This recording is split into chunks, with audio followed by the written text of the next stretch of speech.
हामी दुईजनाको मिहिने त खेर गयो नि साथीहरू रे है। अस्ति चाहिँ हामी बाहिर खाना खान जाने भनेर माइली छोडेर मैले कति धेरै मिहिनेत लगाएर मासु उनेको थिएँ यस्तरी सिन्कामा। सेकुवा भन्छ के भन्छ हौ साथीहरू है यस्तो मासुलाई, पोलेर खाने मासुलाई सेको भन्छ नि, भन्न पनि आउँदैन हो।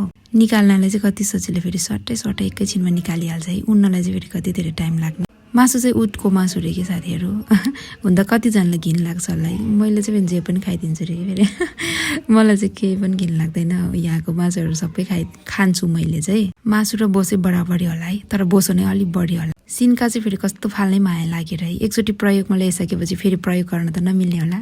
मलाई चाहिँ धोएर राखौँ कि जस्तो भइरहेको। घरमा चाहिँ नेपालमा चाहिँ मैले तेलमा हालेर पकाउँथेँ नि त, यहाँ चाहिँ फेरि अल्लो मासु यसरी बनाउन लगाउँछ मेरो घरमा चाहिँ। तेल नहाल्ने, यतिकै पकाउने कि। हुन त यस्तो अल्लो मासु खासै बनाउँदैन, कहिलेकाहीँ मात्र बनाउँछ नि त। ईद आउँदाखेरि बनाउँछ, अनि अरू बेला चाहिँ कहिलेकाहीँ बनाउँछ, नत्र चाहिँ बनाउँदैन। यतिकै अनि अलिकति आगो ठुलो भनेर यो पानी सबै सोसेपछि अनि आगो सानो बनाउँदै बिस्तारै बिस्तारै फ्राई गर्दै छोप्दै फ्राई गर्दै पकाएको है। हेर्नु नि फेरि तेलै हाल्नु नपर्ने, ठिकै रहेछ कि उहाँहरूले भन्नुभएको है। यो बोसोले तेल भएर चाहिँ आमाम्मा हेर्नु कति धेरै चिल्लो निस्केको, तेल हालेको बराबरी भइरहेछ है बोसोले। बोसो मिसेको मासु फेरि एकदम मनपर्ने मलाई। रोटी चाहिँ घरमा नबनाएको, बाहिरबाट लिएर आउनु भएको।